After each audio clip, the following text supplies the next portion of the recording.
Welcome aboard, Dr. Peter Glidden, your steadfast advocate for health here at the beginning of July 2014. My, oh my, how time does fly. Now, it's not frequent, but when it happens, it kind of sends a shiver up my spine, and everybody in the world reels back on their heels. Because from time to time, the Food and Drug Administration or some legislative body or some quackwatch group will get all bent out of shape because of something that's going on in the wonderful world of vitamins. And most of the time, the things that they get bent out of shape over are fictitious. They're non-starters. It's a non-issue. It doesn't have anything to do with anything at all other than to promote this propaganda that, you know, vitamins are substandard medicine and herbs are substandard dangerous medicine, and the only person who knows anything about anything is the MD. Right? I mean, this is how they feed us information like this. L-tryptophan that I wrote about in my book was a perfect example of this. The Food and Drug Administration banned L-tryptophan based on research that was, quite frankly, falsified. Meanwhile, they turned around and let drug companies produce L-tryptophan and sell it as a prescription. I mean, you got to be kidding me. And this took, I think, 12 years before L-tryptophan was allowed back on the market. Because we don't have a free medical market. The medical marketplace, especially in the United States, has been completely co-opted by the pharmaceutical industry, and it's worse in the European Union. Because of the rules around Codex Alimentarius, you can't even have access to a vitamin or an herbal supplement that's potent enough to do anything. You just can't get it without the prescription of an MD. It's nuts. But the point that I am trying to make here is that when alternative practitioners step a little bit outside of the bounds, and quite frankly, it's rare that this happens. You know how many people died from vitamins last year in the United States? 0. You know how many people died from MD-directed medical therapeutics? 780,000. You know what the leading cause of bankruptcy in the United States is? MD-directed medical therapeutics. But get this, it's a hypocritical organization, and, you know, I guess they mistook the Hippocratic Oath for a hypocritic oath. Maybe they thought that when they were swearing the Hippocratic Oath, they were really swearing a hypocritical oath, which gave them license to be hypocritical in every single solitary thing that they do. This from Medscape.com. A significant minority of clinicians have antibiotic prescribing habits that worsen the public health crisis of antibiotic resistance. 1 in 10 clinicians, 1 in 10 MDs who prescribe antibiotics without clinical certainty say the drug won't hurt if it's not needed. And when clinicians know an antibiotic is not indicated, 1 in 10 write the script anyway if the patient demands the drug. You've got to be kidding me.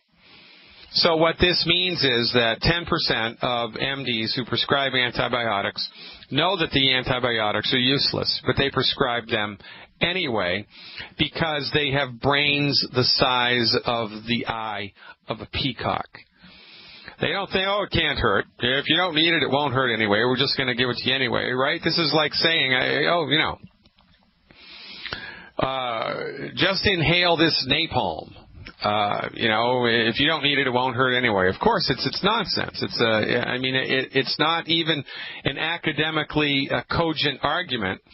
And people that have medical licenses who support this type of notion should be thrown off the bus of medicine. But the MDs, because apparently they swear to a hypocritical oath, are never going to eat their own. And when MDs screw up massively like this, they get a pass. When MDs screw up massively like this, they get a pass. Overall, these findings, Medscape goes on to say, suggest a prescribing landscape with positives as well as negatives. Almost all patients surveyed are at least aware of antibiotic resistance, and close to 90% say they understand that antibiotics are useless for some infections. When patients ask for a prescription, roughly 1 in 4 do this, and the clinician says no, they generally accept the decision. Meanwhile, 95% of clinicians prescribe antibiotics even when they are not absolutely sure they are needed. 95% of clinicians, of MDs, prescribe antibiotics even when they are not absolutely sure that they are needed. Now, I don't know if any of you are old enough to remember this, but I am. When antibiotics were first introduced to the market, it was considered malpractice if you prescribed an antibiotic without first securing a culture, a specimen. You do a swab of the nose, do a swab of the wound, collect some type of specimen of the bacteria, and then culture that bacteria in a little petri dish, and then attempt to kill it with the antibiotic. And it's either going to kill it or it's not. And if it kills it, then you can use the antibiotic. If it can't, then you can't use the antibiotic. You can get an antibiotic over the phone now. Doctors don't do tissue specimens and culturing anymore. This because of the advent of broad-spectrum antibiotics. Broad-spectrum antibiotic, not discovery, but the manufacture of broad-spectrum antibiotics put an end to all of this really good, actually, quite frankly, prudent medical practice. It was a shortcut designed to sell more drugs, a shortcut designed to sell more drugs because you don't need to wait 12 or 24 hours for the culture results to come back. You can start it right now, and because it's a broad-spectrum antibiotic, it's going to kill everything, including the good bacteria.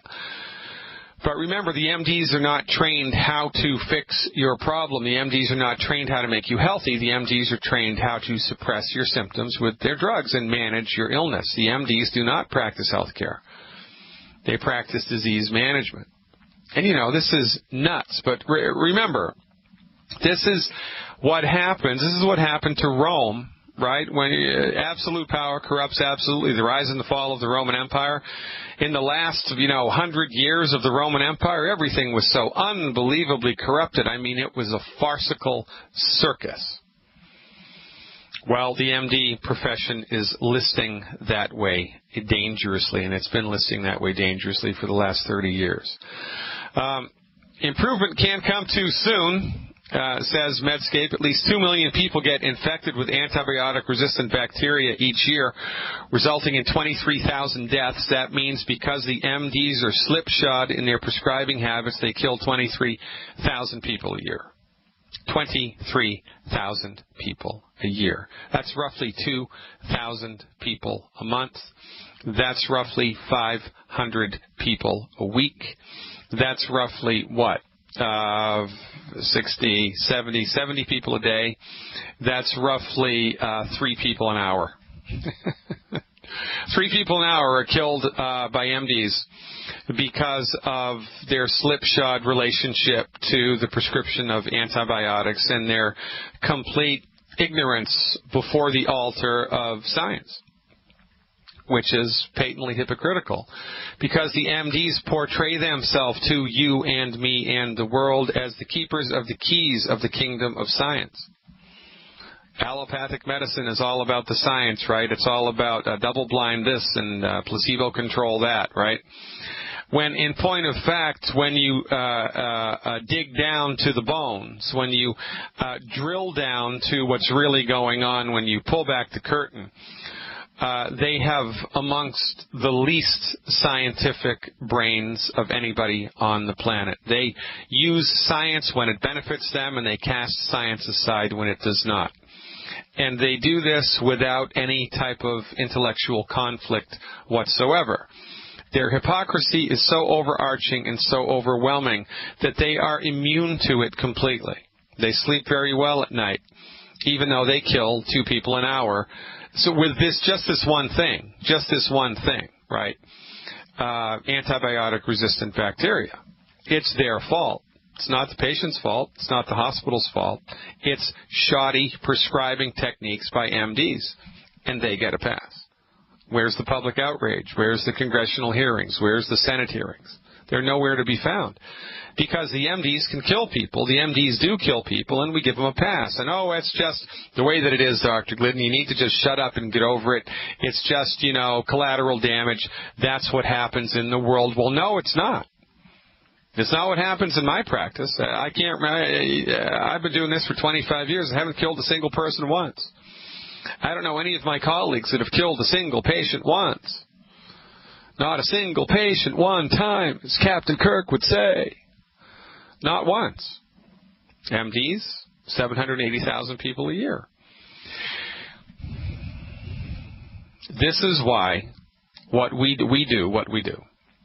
Because the world here is populated with good, honest, straightforward, pragmatic, caring human beings who make the mistake of trusting people in authority.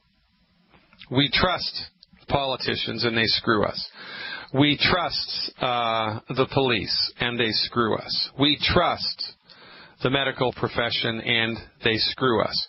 People just don't understand, and you're being taken advantage of. Your trust is being taken advantage of.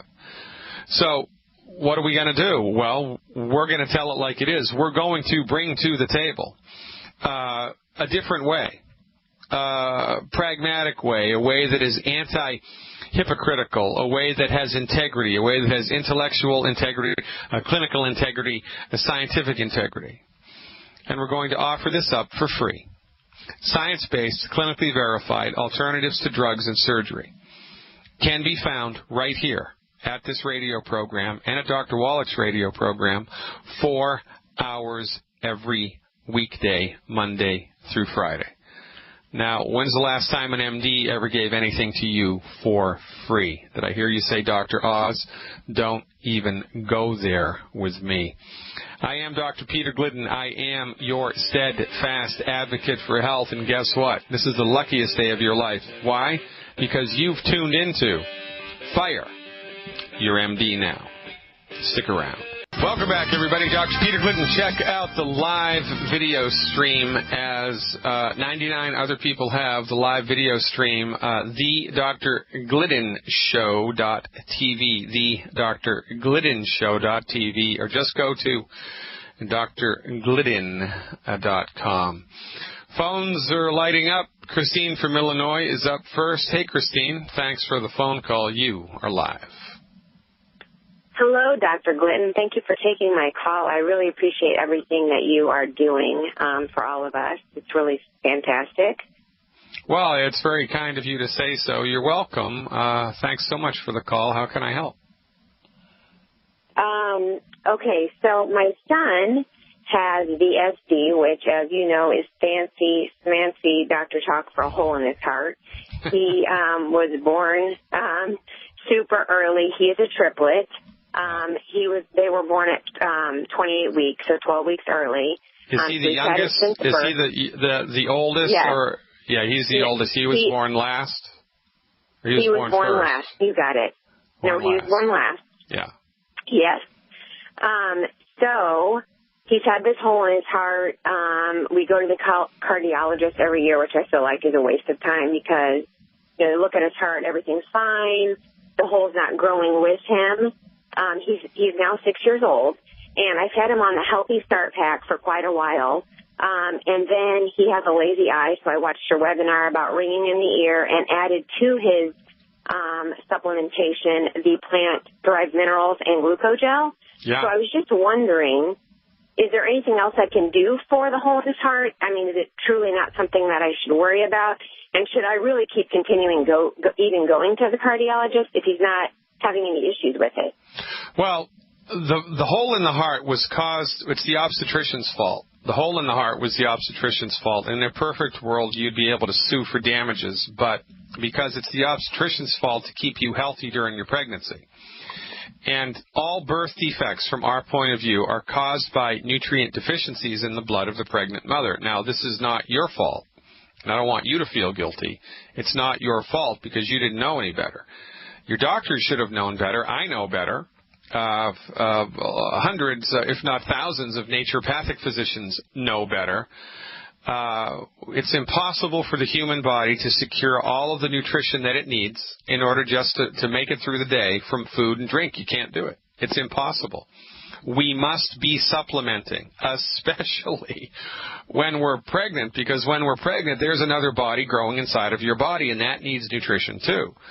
So a hole in the heart is a birth defect, and it was caused by not enough nutrients in your blood while the baby was developing. At a certain stage of fetal development, there wasn't enough stuff to make the heart develop correctly, and so now there's a little hole in it. Now, the potential problem here is that as he grows, the hole's going to grow with him.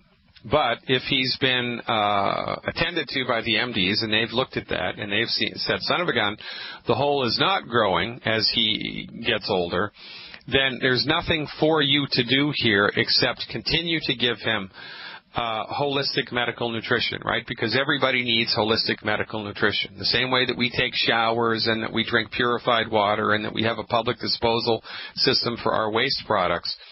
That's just all automatic. Well, there's other things that need to be automatic or we're going to die.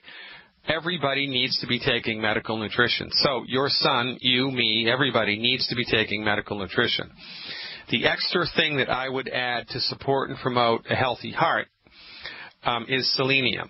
And if I were the president of Youngevity, selenium would be part of the Healthy Start Pack, but it's not. So every single person that I talk to about Youngevity, I recommend one Healthy Start Pack 2.0 with the liquid calcium and 1 or 2 bottles of selenium per 100 pounds of body weight per month. So in your son's case, I'd give him 1 bottle of selenium per 100 pounds of body weight per month.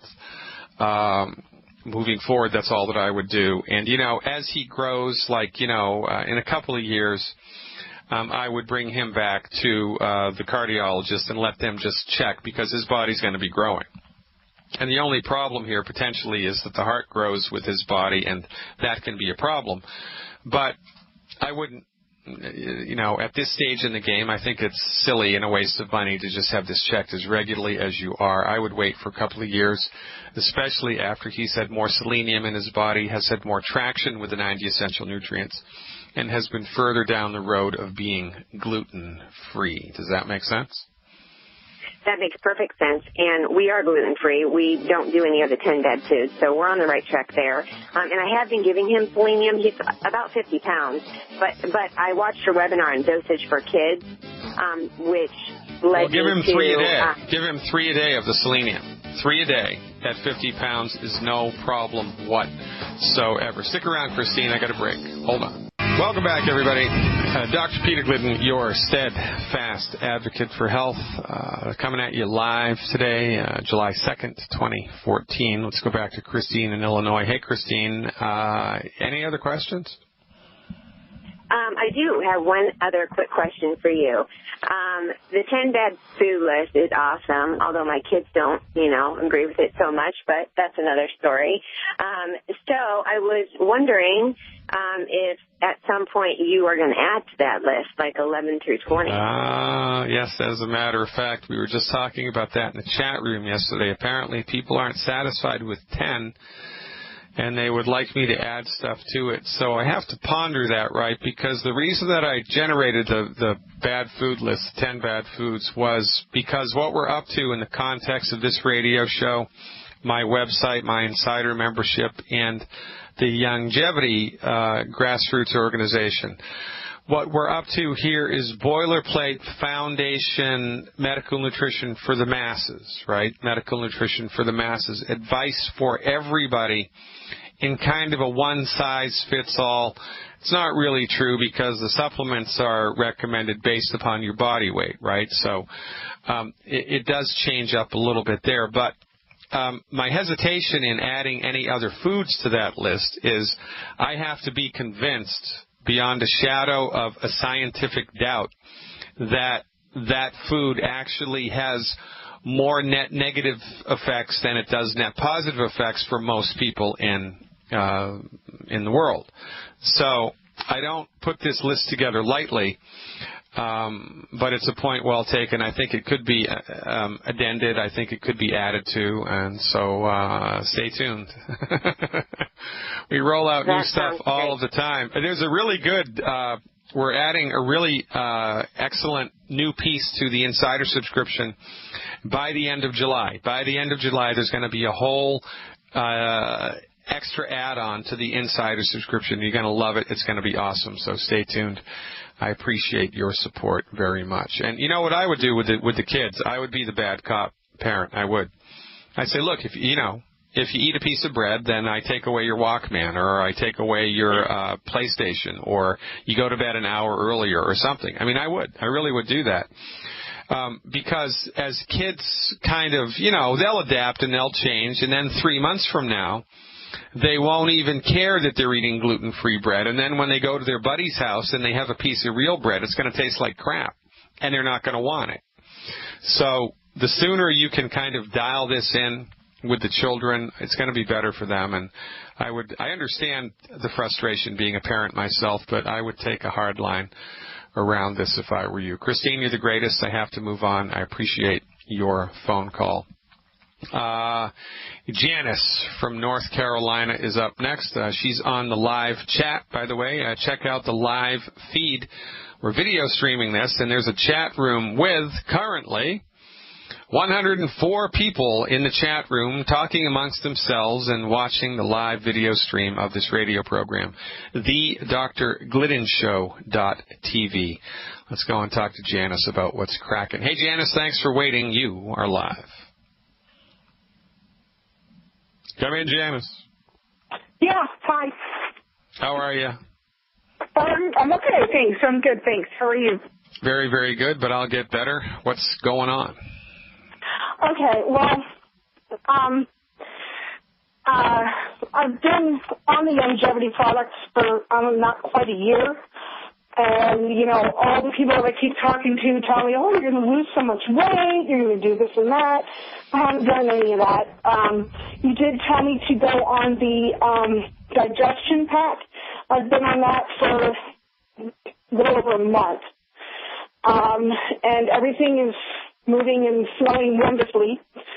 But I still haven't lost any weight. I've actually gained like 2 pounds. Well, have you experienced any benefit? Mood, energy, appetite, sleep, anything at all? Yes. Yes. Okay. So weight gain is a sticking point for you, and you haven't really seen anything budge there, and so you want extra guidance about how to dial in a proper weight loss program?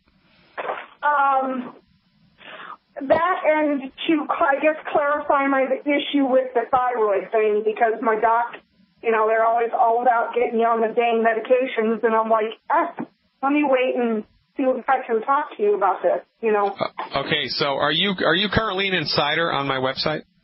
I am. Okay, great. Have you watched the webinar that I did on thyroid health? Yes. Okay, so you just follow my advice to you, or anybody with a thyroid condition, is follow the advice on that webinar for 6 months. So you have to find a chiropractor, you have to get them to assess your neck, you have to get the myrrh oil, you have to eliminate the cruciferous vegetables from your diet. You have to make sure you're using iodized salt and taking selenium. Have you done any of that?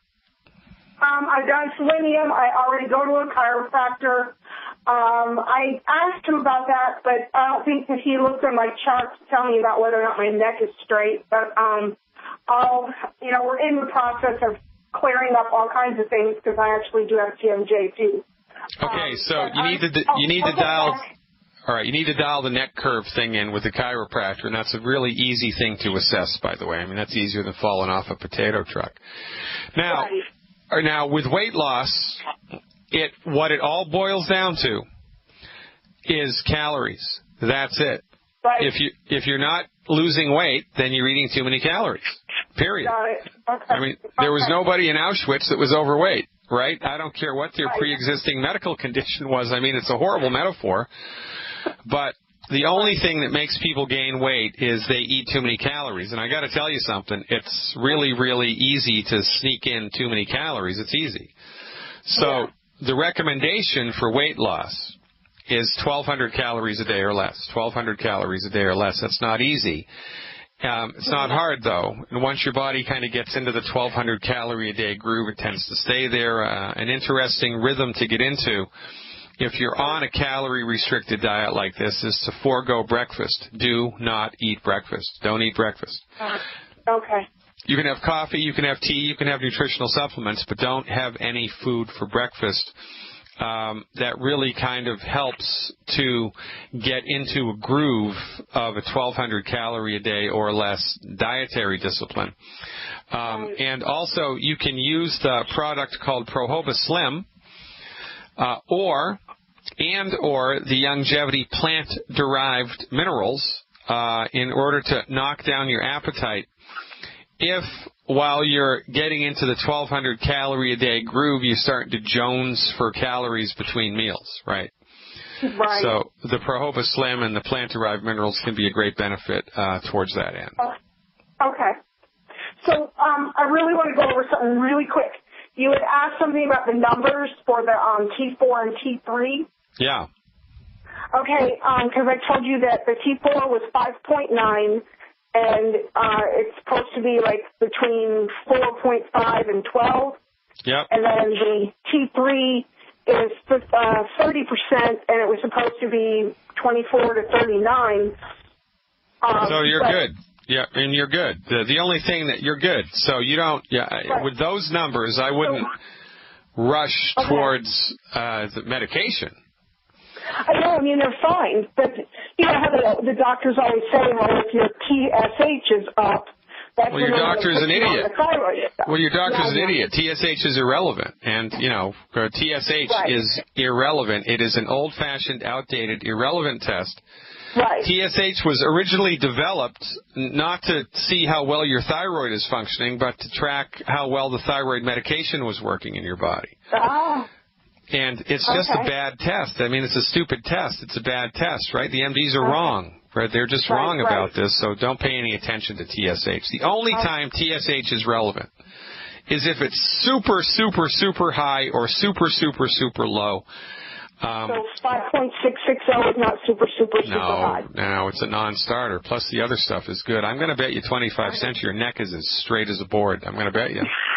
Probably. All right. So go to the chiropractor. Go to the chiropractor. Dial that in. I appreciate you, Janice, especially your insider membership and hanging out inside the chat room. Check it out, ladies and gentlemen. There's a live worldwide chat going on right now. It's free, by the way. The drgliddenshow.tv. Check it out. Tune in and turn on. John from Washington's up next with a question about his knees. Hey, John. Thanks for calling. You are live. How you doing, Doc? I'm great, man. What part of Washington are you in? Are you in Washington, D.C. or Washington State? It's me, man. It's Johnny Walker Red in Vancouver, Washington. Hey, Johnny Walker. How are you, man? I love you. I love your show, man. You saved my life. You saved my life. But, I'll tell you, here's why I'm calling you today. I am frustrated because, I've done the protocol for, about 18 months or maybe a little longer, and I've been a guru at it. I mean, I've been hardcore in the 10 bad foods. I've been, and, a little bit of my history, had kind of a hard life. I'm older, I'm a little older.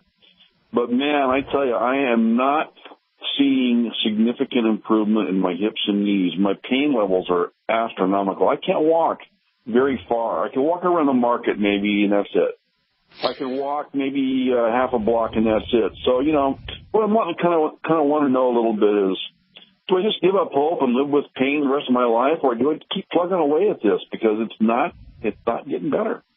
Well, there is a point beyond which the body can't fix itself, but it doesn't make sense that all of the joints that have been bothering in your body, all of them would all be beyond the point of no return. You know what I'm saying?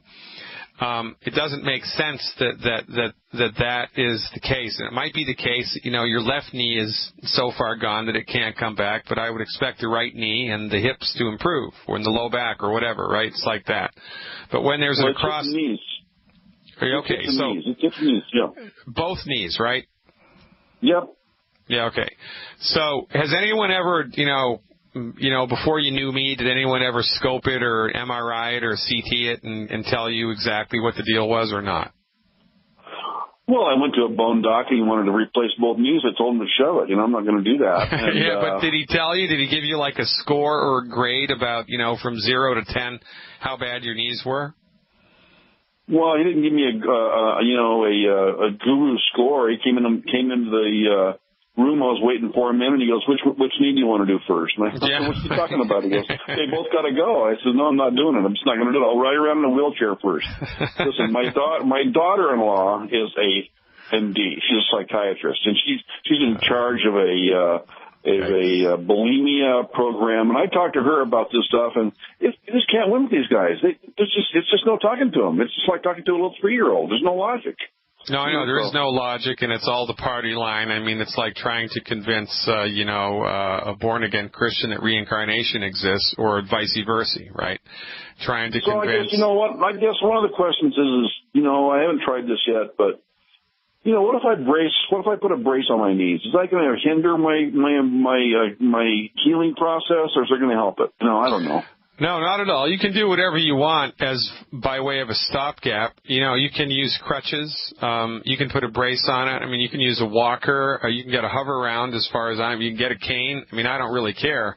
You can do whatever you need to do in order to alleviate stress and, make it less painful for you to walk around. But there's other things that you can do to support and promote the knees. Stick around with me, Johnny Walker, and I'll dial this in on the other side of the break. Appreciate the call. Don't go anywhere. Stick around, folks. I'm Dr. Glidden, and this is Fire Your MD. Want to get away? Yeah, if I were you, I'd want to get away as far and as fast from my MD as I possibly could, because they have nothing for you if you're suffering with a chronic disease other than old-fashioned, outdated, symptom-suppressive medications, the intention of which are not to cure the condition. The MD is not trained to cure your condition, so why would you go to them? They don't practice health care. They practice disease management. Fire your MD unless you're bleeding to death. Then that's when you need them. Otherwise, they've got nothing for you besides misery and expense. And suffering and pain and suffering and pain and suffering and pain, bankruptcy, and then death. Gee, I'd like to sign up for that. Oh, as a matter of fact, you do sign up for that every month when you submit a medical insurance payment. My advice to you, pay the fine, cancel your comprehensive medical insurance. All right, Johnny Walker, are you still with me? Still there, and you said something about hover around. It's really hard to chase baits in a hover around. You might be surprised, Johnny Walker. You'll never know until you try. All right, so here's the deal. There's a couple things that you can do with a naturopathic, a really old naturopathic technique called hydrotherapy, right? And basically, it's kind of like a subdued bee sting therapy. The intention of this is simply to increase circulation to the knee, or, to anywhere in the body that you apply it. The idea being that the more blood that comes to the knee, the more nutrients that comes to the knee, and the more nutrients that comes to the knee, the faster the knee's going to heal, right? Right. All right. So what you do is you get two mixing bowls, two big salad bowls, and in one bowl you put cold water from the tap with ice in it. And in the other bowl, you put hot water from the tap. Hot water from the tap. You're going to need to refresh the hot water bowl a couple of times during this procedure because the heat will dissipate and the water will get warm. And this therapeutic works best if the extremes in temperature are extreme, like it's hot and then really cold, and hot and really cold. Warm and really cold doesn't cut it as much as if it's hot and really cold. So, all right, you got 2 bowls of water. You put a little face cloth in each bowl. 2 bowls of water, 2 face cloths. Now, you get yourself comfortable in front of the TV or on your hover round or wherever you're going to be, and you take the hot towel out of the water, you wring it out, and you put it directly on top of the knee that's painful, the part of the knee that's painful. You leave it on there for about 1 minute, about 2 minutes. Then you leave it on there. You take the cold towel, wring it out, put the cold towel on top of the hot towel, and then flip it over so it goes from hot to cold really fast. Now, the cold towel is against the skin and the hot towel is on top. You peel the hot towel off, put it back in the hot water, and then you alternate. Hot, cold, hot, cold, hot, cold, hot, cold. You start with hot and end with cold. Start with hot and end with cold each time. Do that, 10 minutes to each knee. Hot, cold, hot, cold, hot, cold, hot, cold. If you like how it feels and if you have time, you can do that for an entire hour or 2. Doesn't matter. It's not going to hurt. It's going to help to increase circulation to the knee. Now, the only other thing that you can do here is increase your glucogel dose and increase your calcium dose. Now, you may want to, by way of experimentation, do that for 14 days.